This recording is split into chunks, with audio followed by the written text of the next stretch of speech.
Welcome back, creepies, and if you are a subscriber to the newsletter, which I definitely recommend that you should be, then you know why I have been a little bit MIA as of lately, but don't worry, I'm going to power through because that's honestly all I know how to do.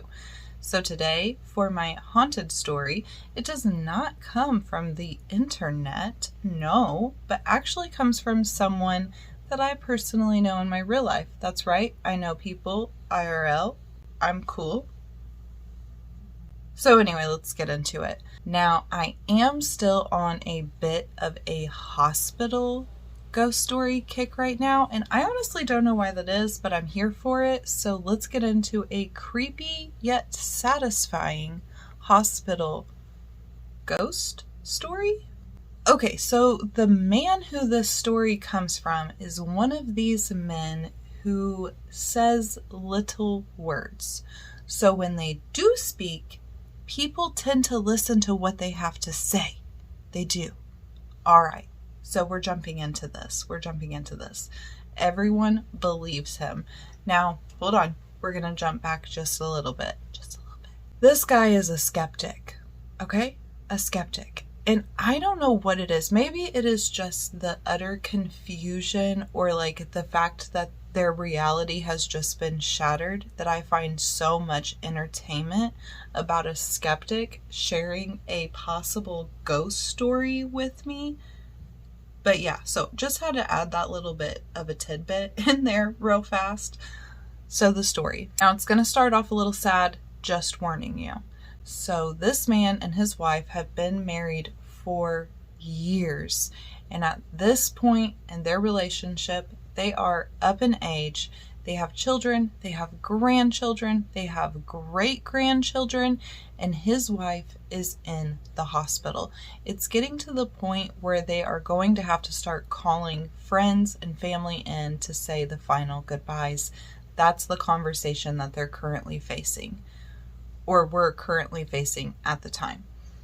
So the husband, he doesn't want to leave his wife in the hospital alone, but he has to. He has no choice. He's got to get home. He has to get like a shower, change of clothes, possibly a little bit of sleep in an actual bed if he can manage that. But at least he's got to get food, clothes, shower. He's got to do something. So he is just defeated. He gets into the elevator. He's really not paying attention to a lot of his surroundings. It's tunnel vision for this man at this point. But there is another gentleman who steps in the elevator with him. He's not paying him too much attention. He's just kind of in his own little headspace.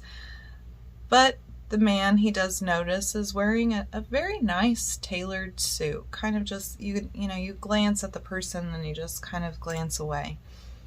And as most people in an elevator do, they kind of just shared it in silence for a little bit. But then the man in the suit turned to face him and just out of the blue said, "Don't worry, she's gonna be okay." And this just kind of like threw the guy back a little bit.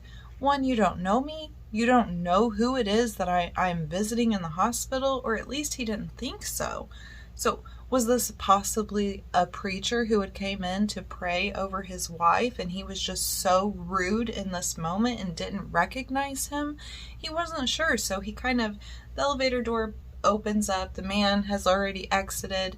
So quickly, he exits the elevator after him to either apologize for his rudeness or just to find out, do you even know me? When he steps out of the elevator, this is where it gets a little bit weird. The hall that the elevator exits into, there's no other doors. It is literally just a long corridor with nowhere to go.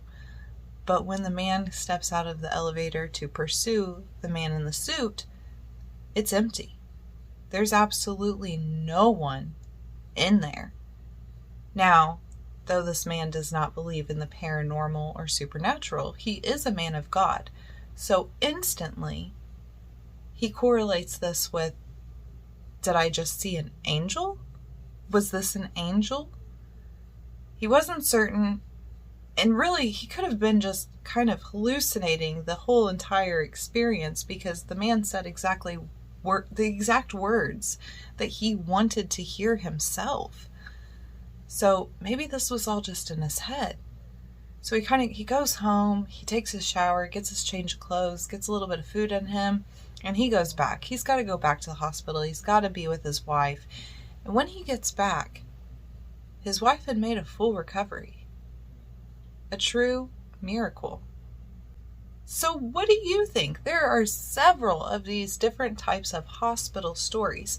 And what intrigues me most about stories such as this one is that when these people are interacting with something otherworldly, they are just full-blown people, you know? You wouldn't think that you were talking to anything supernatural at all. You were just conversing with another human. But then again, either no one has ever seen the other person that you were just communicating with, or they disappeared. Whatever the scenario is, it all ends the exact same, where the mysterious person has vanished. So as a paranormal investigator, this gets my brain going so much. How many times have we actually had an encounter with a paranormal entity and just not realized it at all?